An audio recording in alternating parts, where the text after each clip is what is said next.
A woman spent 6 years living with pain. Her back, her knees, her shoulders. 4 doctors, 3 hospitals, more tests than she could count. Every single report came back clean. Nothing wrong, they told her. But every morning she woke up hurting. Every night she went to bed exhausted. Her body was screaming, and nobody could hear it.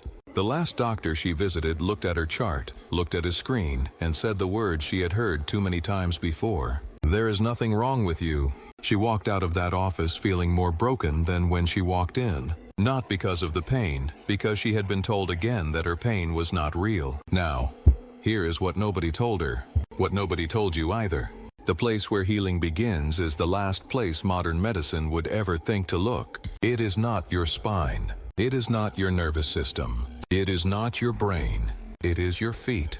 The soles of your feet hold a map of your entire body, every organ, every system, every emotional wound you have been carrying. And thousands of years before any hospital existed, before any doctor put on a white coat, there were people who knew how to read that map.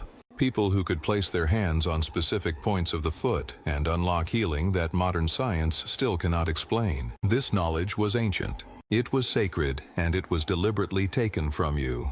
Tonight, you are going to learn something that was hidden for almost 2,000 years. You are going to understand why Jesus, on the most important night of his life, did not pray over his disciples. He did not place his hands on their heads. He knelt down, took water, and touched their feet. And when you understand why he did that, everything you thought you knew about healing, about your body, about the pain you carry, all of it is going to shift. This is not theory. This is not metaphor. By the end of this video, you will have a 7-day practice that you can begin tonight, 5 minutes before sleep. Each night, a different point on your foot, a different intention, a different part of your body waking up. By the 7th day, people who have done this report something they struggle to put into words. The heaviness lifts, the fog clears, the body feels like it belongs to them again for the first time in years. But before we get to the practice, you need to understand where this knowledge comes from, because this is not something someone invented last year and posted online. This is something that was carved into stone walls 4,000 years ago. And the story of how it was lost and why it was lost will change how you see the world you live in. In 1971, a team of archaeologists opened a tomb in Saqqara, Egypt. The tomb belonged to a high-ranking physician who had served in the royal court more than 4,000 years ago. Inside that tomb, carved into the stone walls, they found something remarkable: a detailed image of the human foot divided into precise sections, each section connected by lines to different parts of the body. The heart, the lungs, the stomach, the spine, the head, every major organ was represented on that foot map. Next to the carving were figures of healers, their hands placed on the soles of patients who lay before them. The archaeologists cataloged it as an early medical document and moved on. But what they missed, what almost everyone missed, is what that carving actually represented. This was not primitive medicine. This was not guesswork. The level of precision on that wall matches what we now know about the nerve endings concentrated in the sole of the human foot. Your feet contain over 7,000 nerve endings each, more than almost any other part of your body. These nerve endings connect directly to your central nervous system, and from there to every organ you have. The ancient Egyptians did not have MRI machines. They did not have electron microscopes. But they mapped this connection with accuracy that took modern science thousands of years to catch up to. And they did not just map 4 minutes, 22 seconds they used it. The temple healers of ancient Egypt developed a complete system of healing through the feet. Patients would come to the temple not to pray, not to receive medicine, but to have their feet worked on by trained hands. These healers knew exactly which point corresponded to which organ. Pressure on the left foot could ease lower back pain. A spot near the center of the right foot was connected to digestion. The base of the big toe held a direct line to the head. This was a precise teachable practice passed from master to student inside the temples for generations. The tomb of Ankh-Mahor at Saqqara is not the only evidence. Similar references appear across Egyptian archaeological sites. Healing did not start in the head. Healing started in the feet. Now, here is where the story takes a turn that most people are not ready for. This knowledge did not stay in Egypt. It traveled. And one of the paths it traveled runs directly through the region where Jesus grew up, learned, and began his ministry. The Gospel of Matthew records that when Jesus was an infant, his family fled to Egypt. They stayed there for years. Most churches teach this as a footnote in the Nativity story. But think about what Egypt was at that time. The center of accumulated wisdom in the ancient world. The temple traditions, the healing practices, the mystery schools, all of it was alive and functioning. The idea that Jesus spent formative years in Egypt and absorbed nothing from the deepest knowledge tradition on earth requires you to ignore everything we know about how knowledge moves between cultures. Jesus returned from Egypt, and years later, on the night before he was taken, he did something that shocked every person in that room. He wrapped a towel around his waist, poured water into a basin, and began to wash the feet of his disciples. The Gospel of John 13 records this moment in detail. Peter resisted. He told Jesus he would never allow his feet to be washed. Jesus answered that unless he washed him, Peter would have no part with him. That response was not about humility. That response was about necessity. Something was being done to those feet that had to be done. Without it, the connection would not be complete. The church has taught this moment as a lesson in servant leadership for almost 2,000 years. Be humble, serve others. Wash feet as a symbol of lowering yourself. And that interpretation is not wrong, but it is incomplete. It is like finding a surgeon in an operating room and concluding that he is just a man who likes to hold knives. You are seeing the surface. You are missing the function. What if Jesus was not just washing feet? What if he was activating them? What if the water, the touch, the specific attention to the soles of the feet was not symbolic at all, but deeply, precisely, practically functional? What if he was doing exactly what the Egyptian temple healers had done for thousands of years before him? Opening the map, restoring the connection, unlocking the ability of the body to heal itself from the ground up. The Gospel of Philip, one of the texts that was removed from the Bible and buried in the Egyptian desert until 1945, speaks directly about the power of sacred touch. It describes anointing and physical contact as vehicles for transmitting something real, something measurable, something that changes the body at a level deeper than words can reach. This was not metaphor to the early followers of Jesus. This was practice. And this is the part the modern world does not want you to understand. Because if your feet are the gateway to your own healing, if 5 minutes of focused attention on specific points of your souls each night can begin to reverse pain, clear mental fog, restore energy, and reconnect you to a vitality you thought was gone forever, then a very large and very profitable system has a very serious problem. Think about how your life is structured right now. You wake up, you put on shoes, you walk on concrete, on tile, on carpet. Your feet are wrapped, compressed, sealed off from the earth all day long. You stand on synthetic surfaces under artificial lights. And you wonder why your body feels heavy, while your mind feels clouded, while your energy disappears by mid-afternoon. You have been told this is normal. You have been told this is aging. You have been told to drink more coffee, take another supplement, push through it. But what if the problem is not what you are putting into your body? What if the problem is what you have cut off from your body? Those 7,000 nerve pathways per foot are not decorative. They are functional. They are receivers and transmitters. And when you seal them inside rubber and plastic for 16 hours a day, you are shutting down the most powerful intake system your body has. The Egyptian temple practitioners built their entire healing tradition around this one truth. The body does not heal from the top down. The body heals from the ground up. Now I am going to give you something that most people will never receive. This is the 7-day map. Each night targets a different zone on your foot. Each zone connects to a different system in your body. Each session takes 5 minutes. You do it before sleep because that is when your body enters its deepest repair cycle. What you activate on your feet before sleep, your body works on through the night. This is not a coincidence. This is by design. Before you begin on any night, the preparation is the same. Sit on the edge of your bed or in a chair where your feet can rest comfortably in your lap. Remove everything from your feet. No socks, no coverings. If you have oil, any natural oil, olive oil, coconut oil, even sesame oil, place a small amount on your fingertips. The oil is not decoration. Oil conducts intention through the skin more efficiently than dry contact. The Egyptian healers always used oil. Jesus used water. Both carry energy. Both open the surface. If you have no oil, your hands alone are enough. The contact is what matters. Take 3 slow breaths. not shallow chest breathing, deep belly breathing. Each inhale pulls air down to your navel. Each exhale releases completely. These 3 breaths shift your nervous system into its receptive mode. Now the 7 nights. The first night targets the center of your right foot. Press your thumb into the soft area directly in the middle of the sole. This point connects to your solar plexus, the area of your body that holds tension, anxiety, and the feeling of being unsafe. When this point is blocked, you carry a low hum of fear that never fully goes away. You might not even recognize it as fear. It shows up as tightness in your stomach, shallow breathing, a sense that something is wrong, but you cannot name it. Press this point firmly, but not painfully. Hold for a slow count of 7. Release. Press again.